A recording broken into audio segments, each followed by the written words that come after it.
Hey, I'm Mack. So you all know how I love Rachel Hollis, right? And by love, I mean don't care for. And by don't care for, I mean dislike. And by dislike, I mean hate. And by hate, I mean believe is directly connected in some way to the decline and downfall of civilization and society, although I am not sure whether she is a symptom or a cause of it. Well, and if you weren't aware, you can check out my video on it. Um, she's been up to some antics lately. Um, are you familiar with the phrase "the mask slipped"? It's something you often hear when discussing an abusive romantic partner or a toxic boss or a narcissist. Well, she made a post on TikTok that she also uploaded to her Instagram. Um, and let's just say the mask slipped. Let's take a look. Do you like my farmer's tan? I got it skiing. Yesterday, I was doing a live stream and I mentioned that there's a sweet woman who comes to my house twice a week and cleans. She's my house cleaner. She cleans the toilets. Someone commented and said, "You are privileged AF." And I was like, "You're right. I'm super freaking privileged, but also I worked my ass off to have the money to have someone come twice a week and clean my toilets." And I told her that. And then she said, "Well, you're unrelatable." What is it about me that made you think I want to be relatable?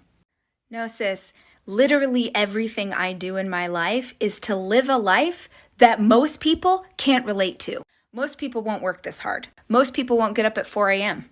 Most people won't fail publicly again and again just to reach the top of the mountain. Literally every woman I admire in history was unrelatable.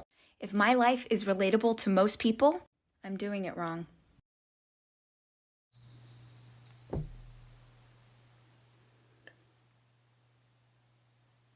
Um,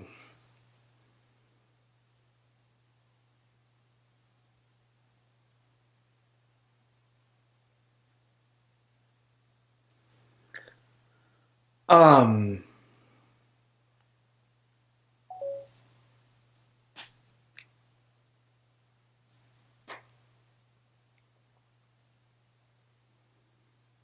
so the mask slipped.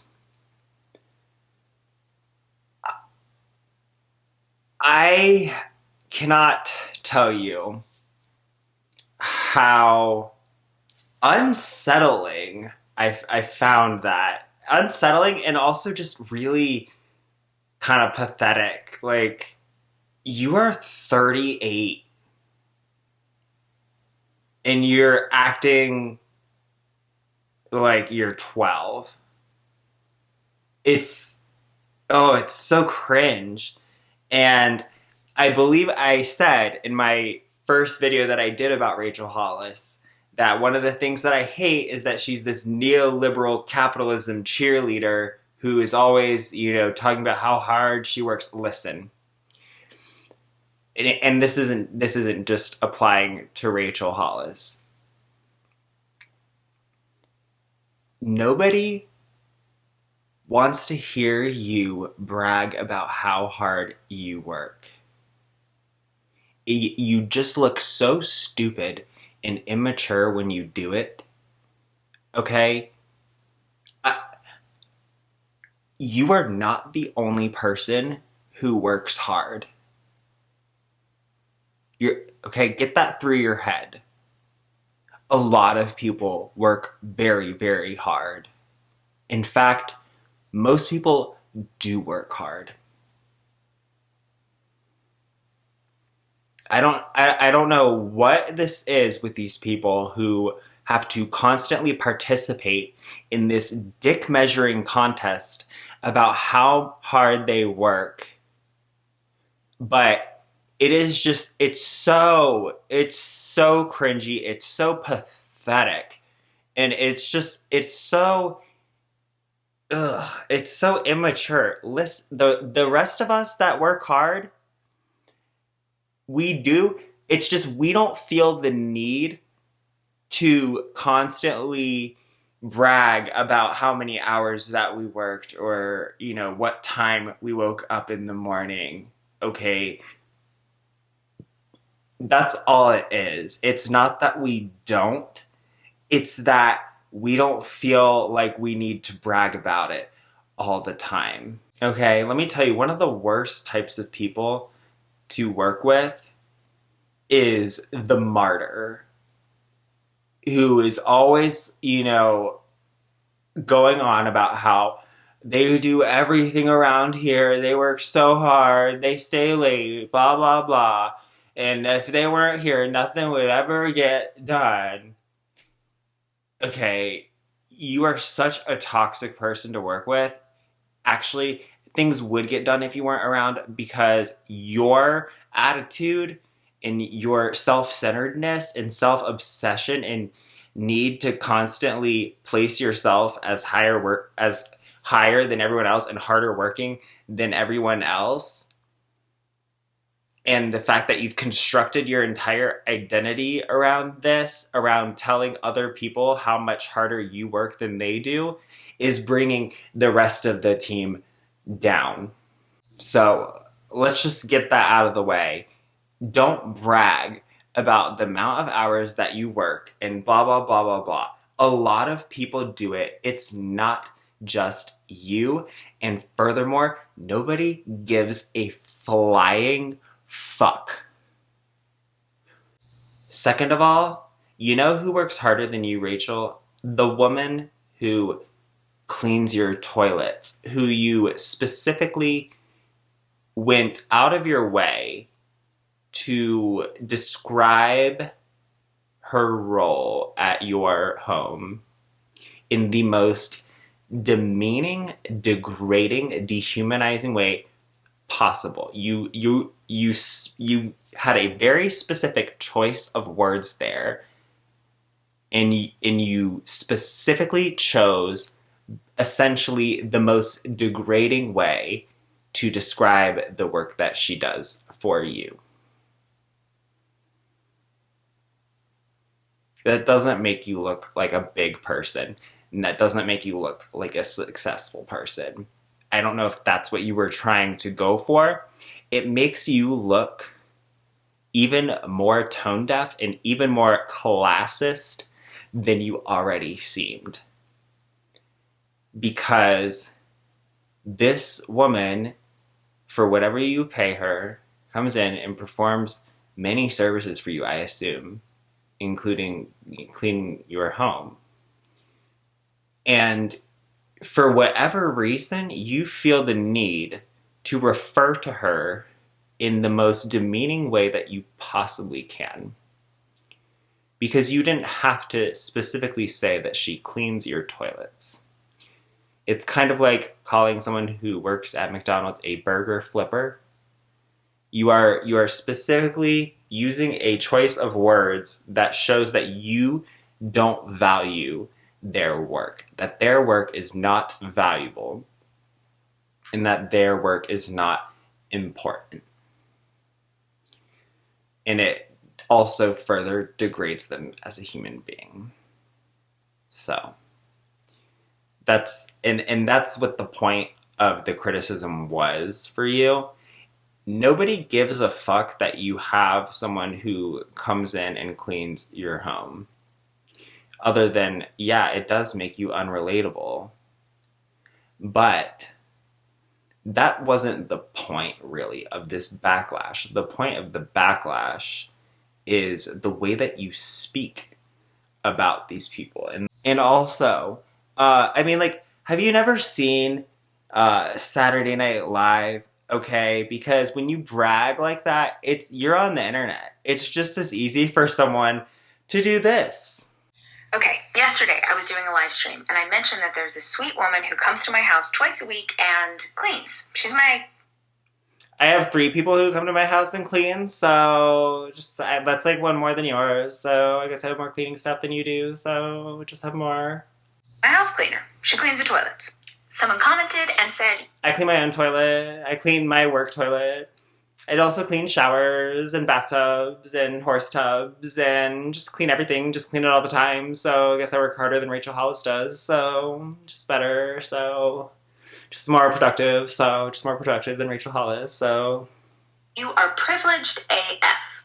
And I was like, you're right. I'm super freaking privileged, but also I worked my ass off to have the money. I worked my entire ass off, so I guess I worked harder than Rachel Hollis did. So I worked off my ass and my genitals and my arms, and then I grew them back on. So I just work harder than Rachel Hollis does. So I worked both of my arms off, and then I cleaned my toilet anyway. I cleaned it with my mouth, cleaned it with my toothbrush. So just work harder than she does. To have someone come twice a week and clean my toilets.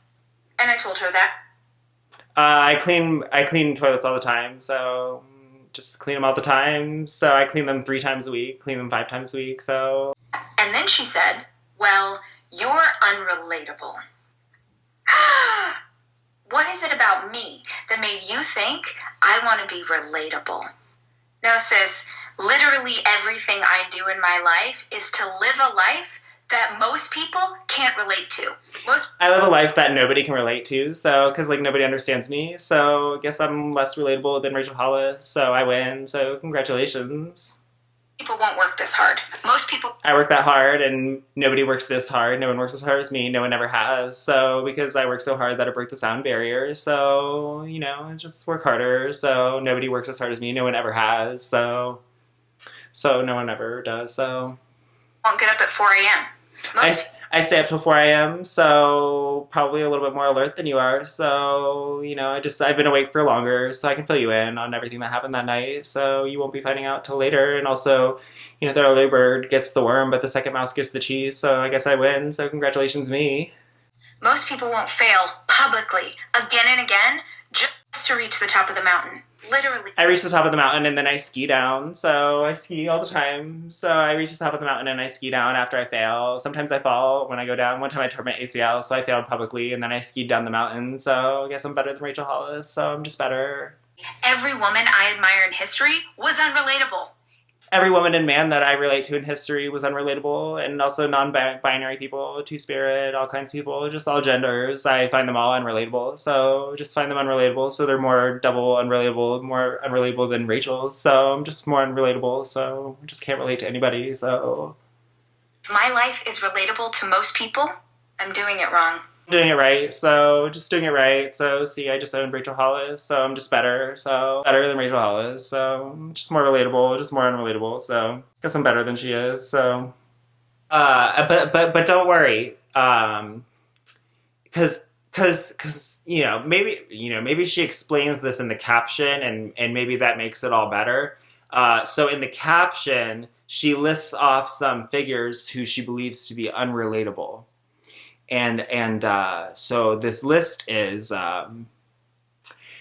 Harriet Tubman, the abolitionist who executed 13 missions to free approximately 70 enslaved people before serving as an armed spy and scout for the Union Army in the American Civil War, as well as being an activist for the women's suffrage movement.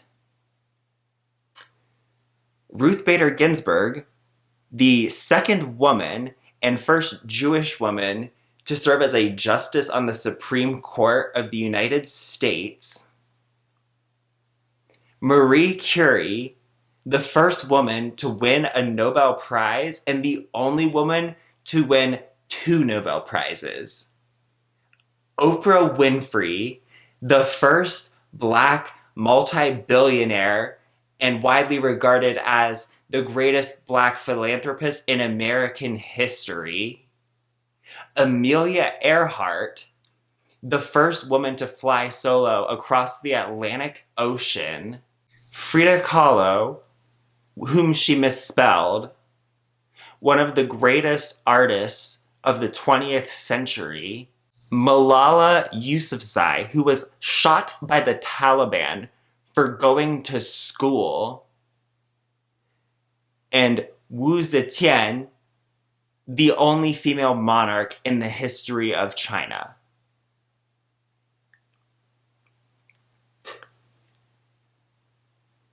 And then she says, Happy Women's History Month.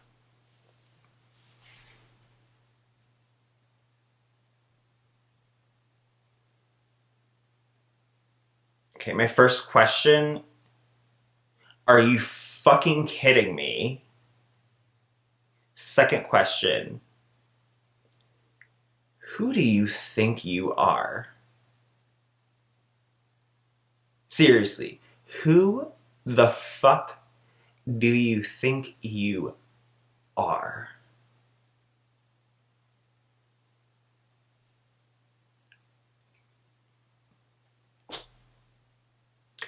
You write belly scratcher trash books for wealthy white women to feel inspired.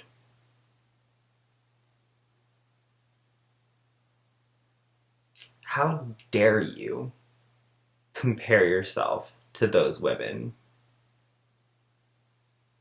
Get their names out of your fucking mouth.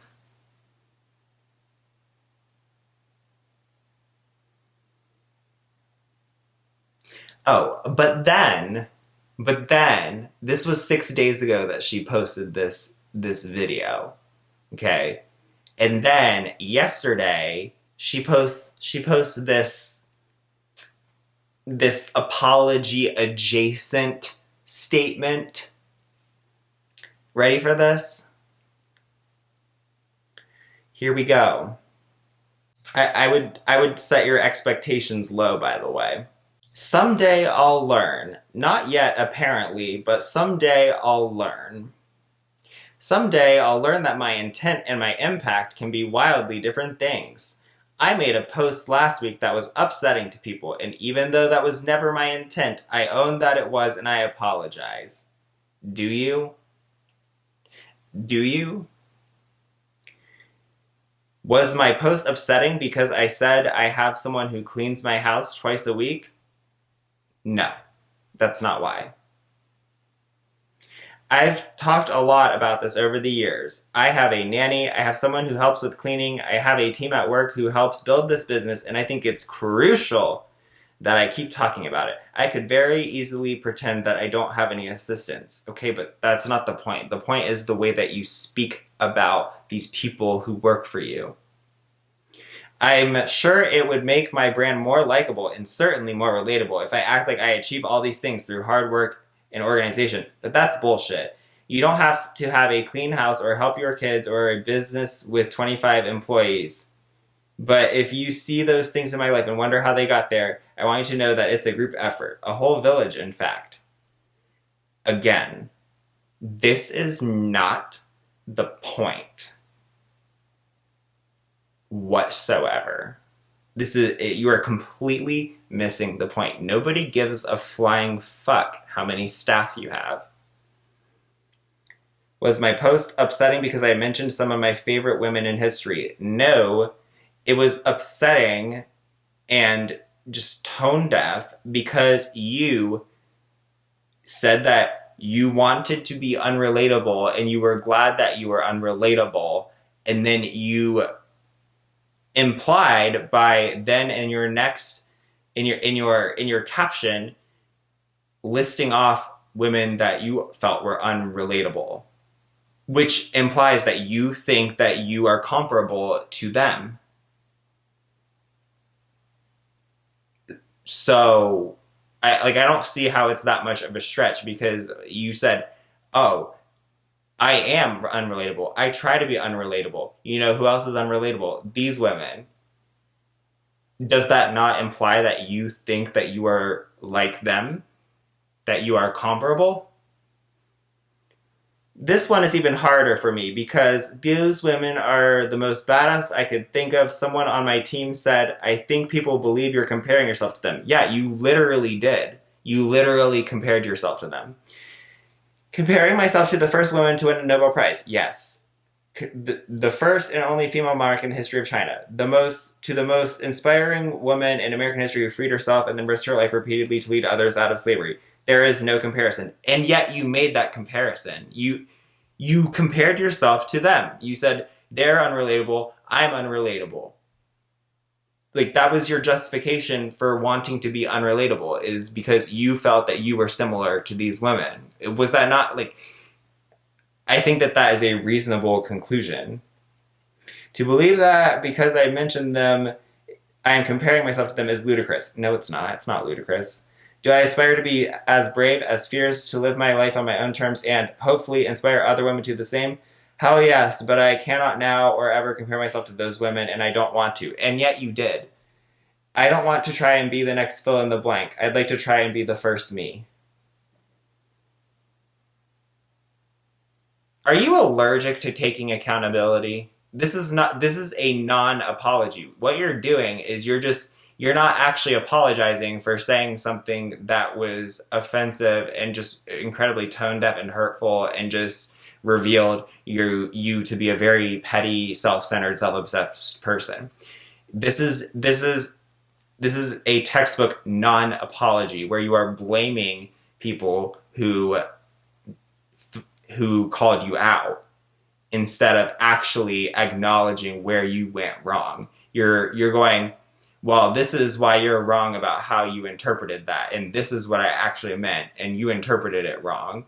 That's a non-apology, because an actual apology is saying, I'm sorry for saying that. I see now why that was wrong of me to think, and I've changed the way that I think about it, and I'm going to reflect on it, or, something to that effect. It's not to explain why, oh, well, I apologize, and that's not what I said, and it's ludicrous that you would even think that's what I said. Okay, see how that's...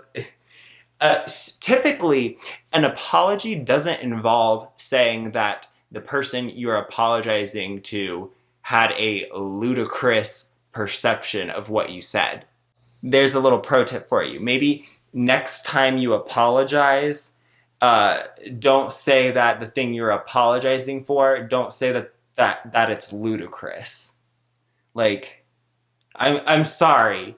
And your conclusion, though, that I'm apologizing for you drawing is ludicrous. That's a non-apology. It's kind of like, I'm sorry you feel that way. That was where things started, but because I still haven't learned, I didn't respond to those things on Friday when I heard that people were upset. I listened to my team instead of my gut.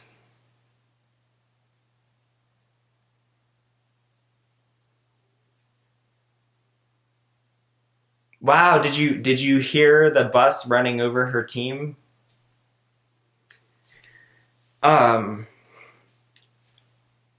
Rachel, you've got to stop blaming your team for everything.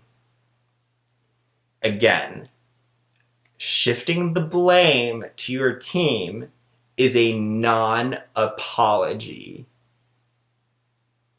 You, in 9 slides, have yet to take any accountability or demonstrate any degree of reflecting upon why what you said and the way that you said it was offensive and just generally repulsive. So, first, don't call the other person's conclusion ludicrous. Don't shift the blame to anyone else, especially not your subordinate employees. Because here's the thing. Here's the thing that when you're a good leader, you learn. Or that you even just know intrinsically. A good leader credits their team for successes, and a good leader takes the fall when there's a failure. This is part of the social contract that you sign when you create a team and you decide to lead a team of people, because they're working for you, the leader. And part of your responsibility is to credit them for the successes and to take the fall and to take responsibility when things go poorly. Because that's why the leader is an elevated position that is usually compensated more, has more authority, has more decision-making abilities, and commands respect from the subordinates in the organization. And part of what is expected of you, for you being given that power and that pay and that cachet, is that you are responsible for the performance of the whole team.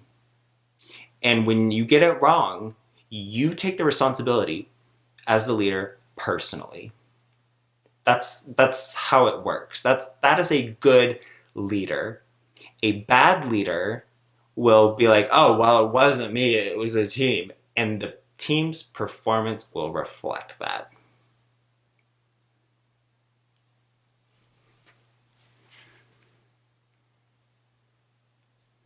I listened when they told me not to respond, to let it blow over. I listened when they said they would monitor the situation, which meant monitor comments. I woke up this morning to find that certain comments had been muted on my posts, including some by Rachel Cargo and Lovey, I don't know their names, I'm sorry, who are both women I admire so much, and if they want to tell me and the world I fucked up with something, we should all listen. Stop blaming your team. You are not passive in this. If you don't agree with a decision that your team made, then you can overrule them. But don't listen to your team and take their advice and then throw them under the bus when it doesn't get the desired outcome, if this is even true. You are the leader. Everything that the Rachel Hollis company does is your responsibility. It is not, at the end of the day, it's you that are to take responsibility for it as the leader of that team. You can discuss it with them privately, like, hey, this didn't go well. This strategy did not work. I'm overruling this. But you don't trash talk them to the public. Because the thing that you seem to be upset about you getting called out for fucking up, is what you're doing to your team right now. And it's hard to go in to work for someone who publicly like a boss that publicly,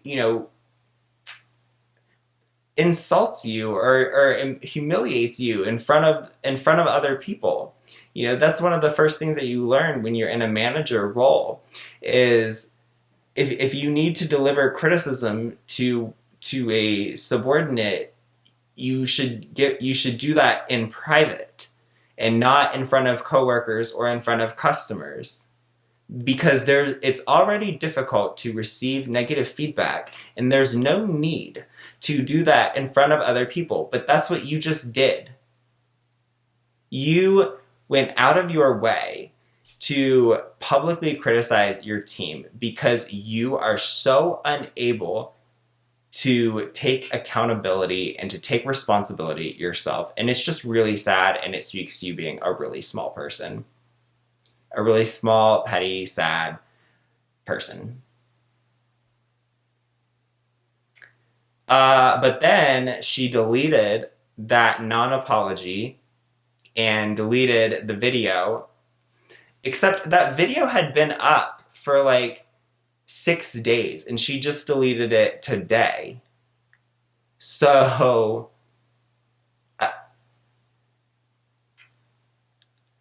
I feel that the fact that you would leave that up for 6 days, I'm sorry, the fact that you would listen to your team telling you to leave it up, that's more than enough time to reflect on your words and the way that you delivered them.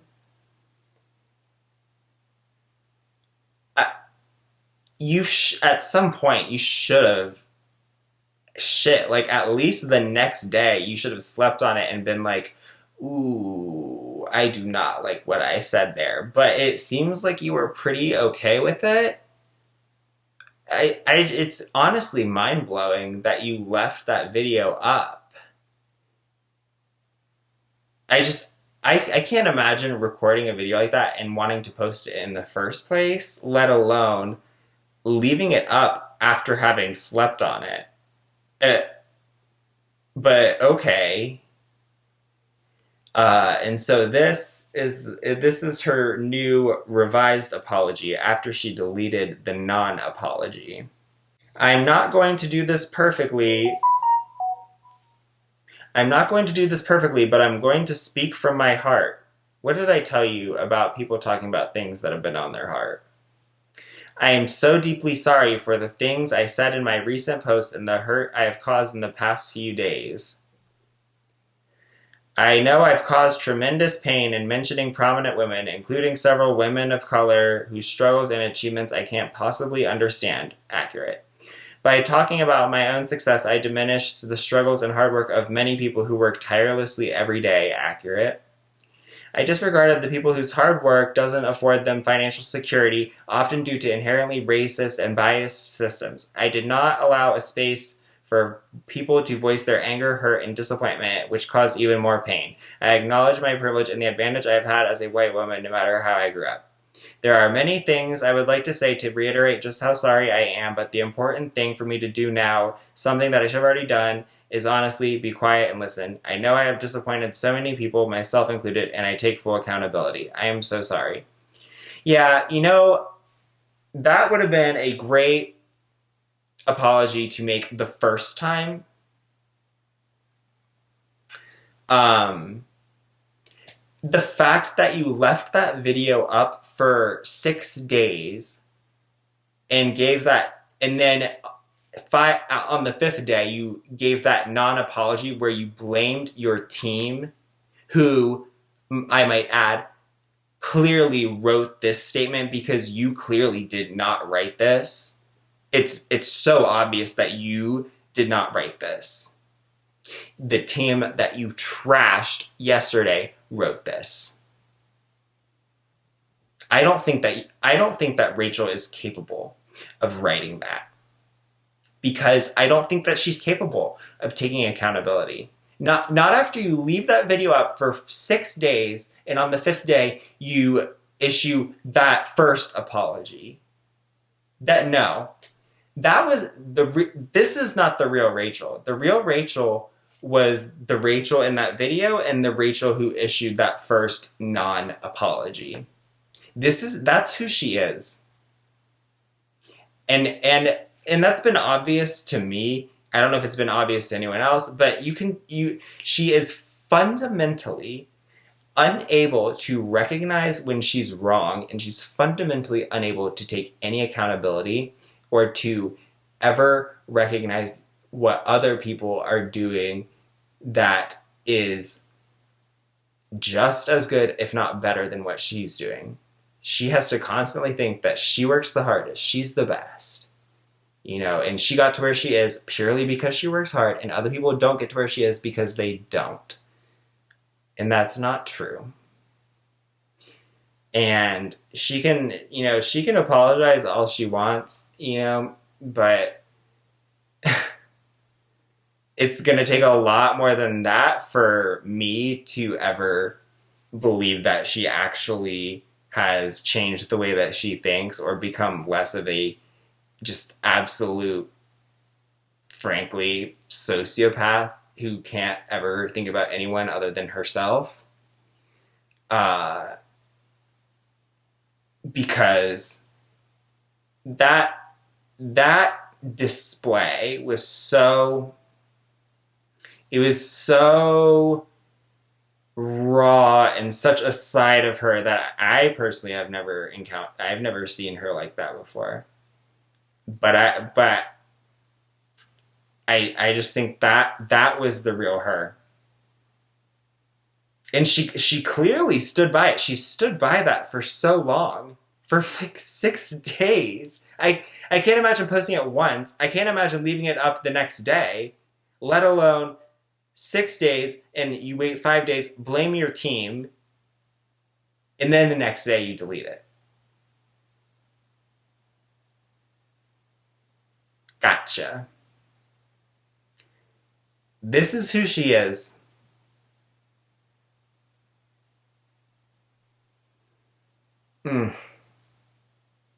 Go clean your own toilets, Rachel. Ugh. I feel bad for that woman who works for her. The lady who cleaned my toilet. I've been Mac. Peace out. Bye!